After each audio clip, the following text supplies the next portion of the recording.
حبايب قلبي، مساء الخير عليكم، يا رب تكونوا بخير. ايه رأيكم في السفرة الجميلة دي؟ كانت في رمضان يا حبايبي، بس الفيديو نزل لكم متأخر شوية، معلش، بس تنفع رمضان وبعد رمضان وفي اي وقت وفي العزومات.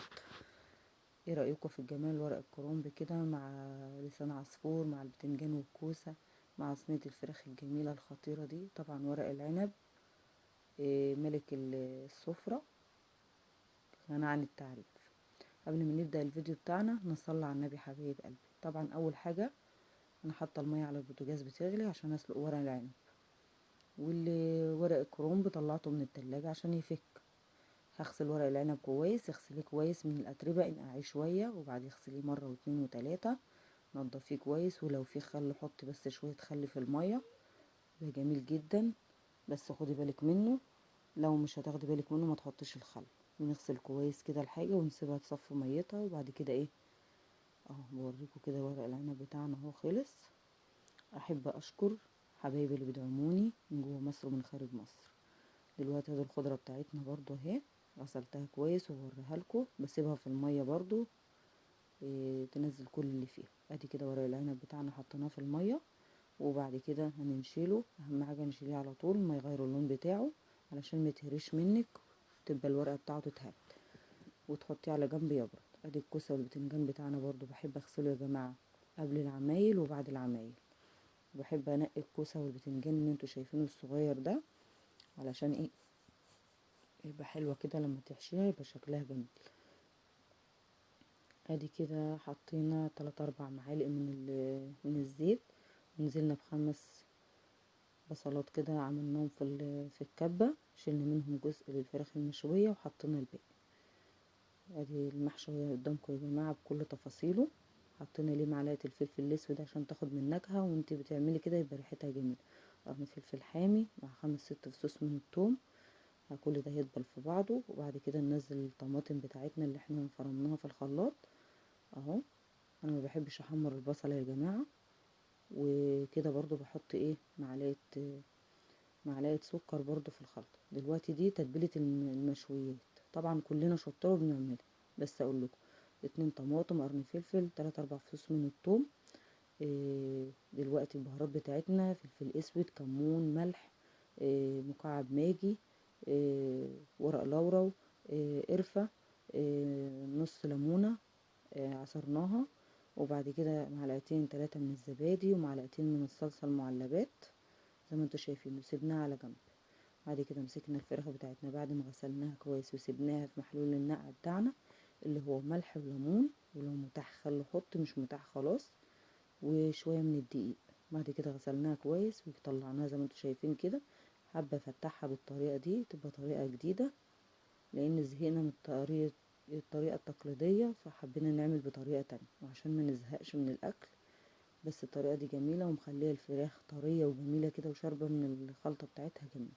طبعا حطينا الخلطة كده، حابة تسيبيها شوية سيبيها، انا كنت مستعجلة يعني ممكن تعملي الخلطة دي قبلها بيوم وتسيبيها فيها تبقى اجمل، بس لو عملتيها حطيتيها برضو زي ما انا بعمل كده بالظبط برضو هيبقى طعمها اجمل وحلو اهو زي ما انتوا شايفين كده.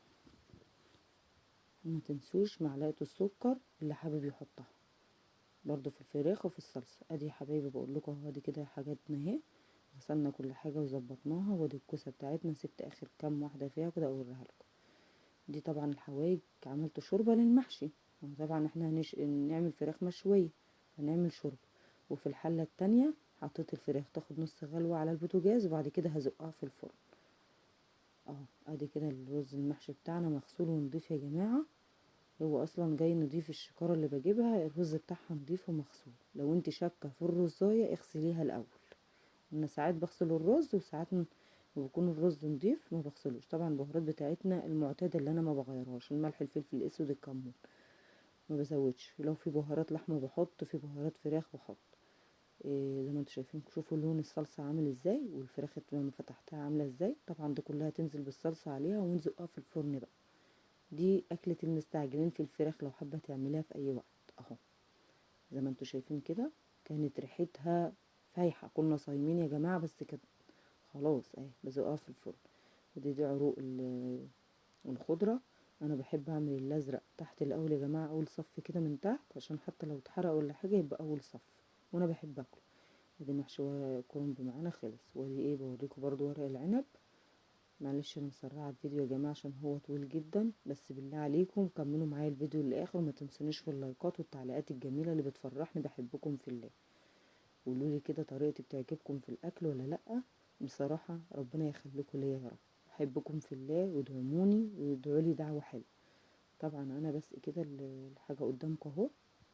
كلها عينات يا جماعه، حلل صغيره كده، لان اصلا محدش بياكل حتى في رمضان او بعد رمضان. على قد ايدك هتعملي كل حاجه في حلل صغيره وهتاكلي وتشبعي انت واولادك. ودي حبيت طبعا ورق العنب يا دوبك ربع كيلو، حبيت اعمله في طاجن يا جماعه بس طلع تحفه. والله الطريقه دي جميله جدا. بس والله يا حبايبي الطاجن ده اتشرخ مني اتكسر. الحمد لله. ان شاء الله ربنا يكرمني واجيب 2 أو 3 كبار عن كده واعمل فيهم. وحبيت بنتي قالت يا ماما انا عايزه قطايه محشيه، عملتها لها ويا ريتها كلتها يا جماعه. قعدت في قرابيسي. طبعا انا ليه دايما بعمل بسيب شويه من الصلصه على شويه من الخضره، وبحب احطها على وش المحشي من فوق كده يا حبايب قلبي، بتدي طعم وريحه ونفس جميل. ادي اهو. بس انا بقى ما خدتش بالي ان كل شويه كنت بحط شوربه عليه لانه اتشرخ معايا من تحت وانا مش واخده بالي. بس انت لو حطيت عليه الميه حابه تعملي اعملي في اكبر من كده، يعني نصيحه مني، صح من اختكم، تحطوا الطاجن يكون اكبر من كده علشان تستوي. بس طلعت مستويه وجميله واستوت مني الحمد لله، ما خيبش ظني فيه. وادي كده الكرنب بتاعنا دلوقتي. ده ايه يا حبايبي؟ القوطه اللي طلعتها من الطماطمايه اللي حشيتها زي ما انتم شايفين. وانا بحب اخد القلب بتاع الكوسه واحطه في قلب الحله او الصينيه. انا حبيت اعمل الكوسه والبتنجاني المره دي يا جماعه في صينيه عشان اوريها لكم بكل طريقه، واستوى وكان جميل وكانت ناشفه كده وحلوه، مستويه وفي ناشفه في يعني في نفس الوقت قصدي. إيه، صلوا على النبي يا حبايبي، واللي ما حطش اللايك يحطه فضلا وليس امرا. بحبكم في الله. ايه رايكم؟ بصوا الجمال والحلاوه دي حبايبي. انا بقول لكم ننوع في الاكل ليه، يعني نعمله بكذا طريقه علشان برضو الاطفال ايه كانوا واقفين جنبي وكانوا مبسوطين جدا بصراحه. قولي يا ماما، قلت لهم يا حبايبي ايه، احنا بننوع في طريقه اكلنا، هي نفس الطريقه اللي بعمل بيها في كل المحاشي، بس بحب انوع. دلوقتي طبعا الفراخ بتاعتنا بصوا الجمال والحلاوه، جميله جميله. عملت فحمايه واحط عليها نقطتين من الزيت واغطي عليها، تبقى فراخ مشويه واخده نكهه الفحم، جميله وخطيره. وادي المحشي بتاعنا استوى زي ما انتم شايفين اهو. ايه رايكم في الجمال ده بقى؟ استاهل تعليق حلو ولا لا؟ وادي ورق العنب بصوا ما خيبش ظني على قد ما كان مشروخ الحمد لله. وادي الفراخ بتاعتنا كنا بناكلها يا جماعه احسن كمان من اللي معموله على الفحم، كانت جميله، نكهه الفحم فيها كانت خطيره. وادي اللي اهو. ايه رايكم في الجمال ده بقى؟ قولولي كده في التعليقات ايه رايكم. بالله عليكم لا تكملوا الفيديو للاخر فضلا وليس امرا. بصوا بوريكم دايبه ازاي يا جماعه، مش مستحمله. بصوا مش مستحمله ايديا بس اعمل فيها حاجه. الطريقه دي جميله. ايه رايكم في الجمال والحلاوه دي حبايبي؟ اهو. بصوا بوريكم المحشي. وادي حبيت اقلب قدامكم معلش الطاجن اهو. بصوا نزل بصي اهو بشكله. معلش العروض بحطها من تحت قلت بوريها لكم.